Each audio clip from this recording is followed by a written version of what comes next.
दोस्तों, आज की क्राइम स्टोरी यूपी के अमरोहा से निकलकर सामने आई है। यहाँ पर राजेंद्र एक जूस की दुकान चलाता था। वहीं पर काम ज्यादा होने के कारण राजेंद्र ने दो नौकर गुफरान और परवेज को काम पर रखा था। सब कुछ ठीक ठाक चल रहा था। राजेंद्र की दुकान पूरे शहर में नंबर 1 पर चल रही थी। तभी कुछ दिन बाद राजेंद्र का खून से लथपथ शव दुकान के अंदर मिलता है। दोस्तों, ये हत्या क्यों और किसने की, जानने के लिए वीडियो अंत तक जरूर देखें। नौकर गुफरान और परवेज की पिता का मृत्यु बहुत दिन पहले ही हो गई थी, जब वे छोटे छोटे थे, जिससे दोनों को कम उम्र में ही घर का कामकाज संभालना पड़ा। उधर माँ का राजेंद्र की दुकान पर किसी न किसी काम से आना जाना लगा रहता था, जिसे देखकर राजेंद्र को चढ़ जाती थी। वह मन ही मन नौकरों की अम्मी राबिया का गेम बजाना चाहता था, लेकिन कोई बहाना नहीं मिल रहा था।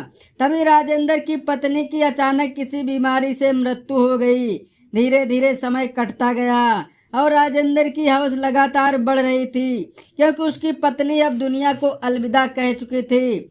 उधर अब दुकान पर राबिया का आना जाना बढ़ गया था। दोनों में धीरे धीरे बातों का सिलसिला आगे बढ़ा। तभी एक दिन राबिया ने राजेंद्र को दोपहर के खाने पर अपने घर बुलाया। बिना वक्त गंवाए राजेंद्र राबिया के घर पहुंच गया।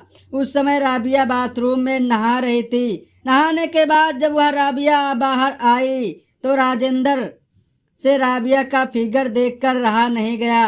उसने राबिया को अपनी बाहों में जकड़ लिया और उसके नाजुक अंगों को सहलाने लगा। आज काफी दिन बाद पुरुष अंग का स्पर्श पाकर राबिया बहुत जल्दी मदहोश हो गई। फिर दोनों ने अवैध संबंधों के समुद्र में गोता लगा डाला। दोस्तों, जब एक बार अवैध संबंधों का चस्का लग जाता है तो यह सिलसिला लगातार चलता रहा। अब दोनों भाई दुकान पर लोगों को जूस पिलाते और राजेंद्र राबिया का रोज जूस पीता था। धीरे धीरे यह सिलसिला लगातार कई सालों तक चलता रहा। कुछ पड़ोसियों ने इनके अवैध संबंधों की जानकारी दोनों नौकरों को बताई। दोनों भाइयों ने दोनों को काफी समझाने की कोशिश की, लेकिन राबिया और राजेंद्र को एक दूसरे के नमकीन पसीने की लत लग चुकी थी। लिहाजा दोनों ने ओयो होटल जाकर अपना अपना पानी झाड़ने लगे थे। पड़ोसियों को ताने से परेशान होकर एक दिन दोनों भाइयों ने परवेज और गुफरान ने राजेंद्र को धमकी दी, अगर उसने मेरी माँ का गेम बजाया तो वो इसका कत्ल कर देंगे। लेकिन इसका राजेंद्र और राबिया पर कुछ प्रभाव नहीं पड़ा।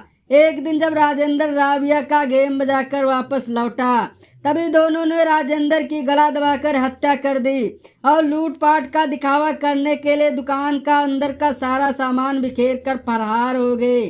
अगली सुबह जब दुकान ज्यादा देर तक नहीं खुली तो लोगों को शक हुआ, तो उन्होंने पुलिस को सूचना दी। पुलिस मौके पर पहुंचकर सीसीटीवी कैमरे की मदद से दोनों आरोपियों को पकड़कर जेल पहुंचा दिया। इसी तरह धरती से एक और ठुकाई ऑपरेटर का खात्मा हो गया। मजा दोनों ने लिया, मौत राजेंद्र की हुई।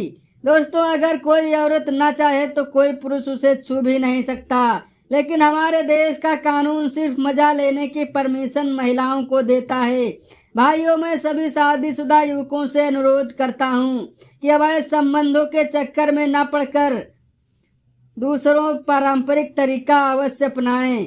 अपना और अपनों का अमूल्य जीवन अवश्य बचाएं। धन्यवाद।